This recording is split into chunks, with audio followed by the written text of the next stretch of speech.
आइए, आज मैं आपको एक ऐसी बालक की कथा सुनाता हूं जो बहुतों को छूती है और जीवन बदल देती है। यह कथा किसी साधारण कथा नहीं बल्कि श्रीमद् भागवत महापुराण की प्रेरणा है।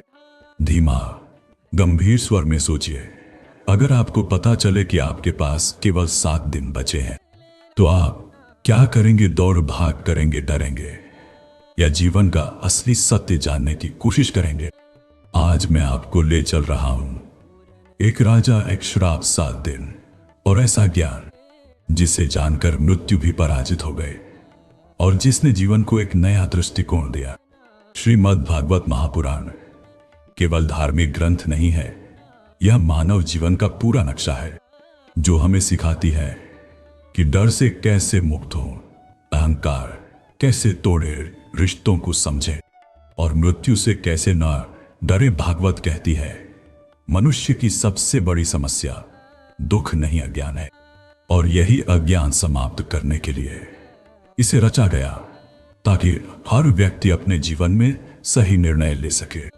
वेद व्यास जी, जिन्होंने 4 वेद लिखे, महाभारत रचा और अनेक पुराणों की रचना की, फिर भी उनके हृदय में शांति नहीं थी और उन्हें आंतरिक संतोष की तलाश थी।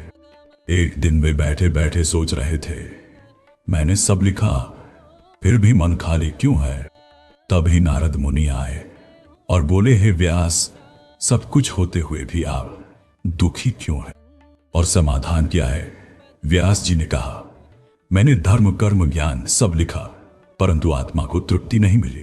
तब नारद जी ने कहा, आपने भगवान की लीलाओं को पूर्ण प्रेम और भक्ति से नहीं कहा। और वहीं से श्रीमद् भागवत महापुराण की रचना हुई। यह ग्रंथ केवल बुद्धि को नहीं छूता बल्कि हृदय को भी प्रभावित करता है और हर व्यक्ति को आंतरिक शांति एवं जीवन का सही उद्देश्य समझने में मदद करता है। अब आते हैं कथा के नायक राजा परीक्षित पर। वे अर्जुन के पौत्र थे, धर्मात्मा, वीर और न्यायप्रिय, लेकिन भाग्य को कुछ और ही मंजूर था और उनका जीवन एक महत्वपूर्ण मोड़ पर था। एक दिन अनजाने में उनसे एक भूल हुई और ऋषि पुत्र ने उन्हें श्राप दे दिया। 7 दिन में तक्षक नाग के काटने से मृत्यु होगी।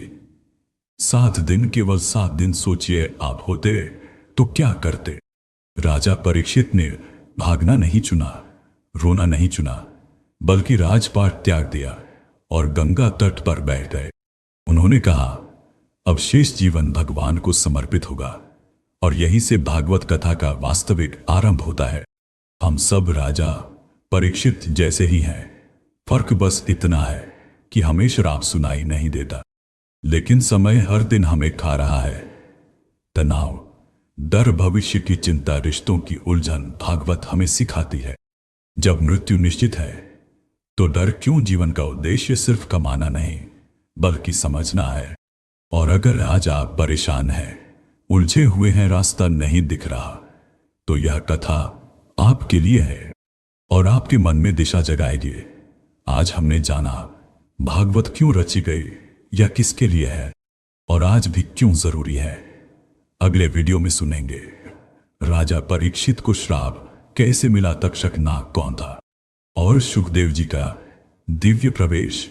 अगर यह कथा आपके मन को थोड़ा भी छुपाए हो, इसे सिर्फ वीडियो ना समझे, इसे यात्रा समझे भगवान की ओर, अपने भीतर की ओर ध्यान दे। और जय श्री कृष्ण।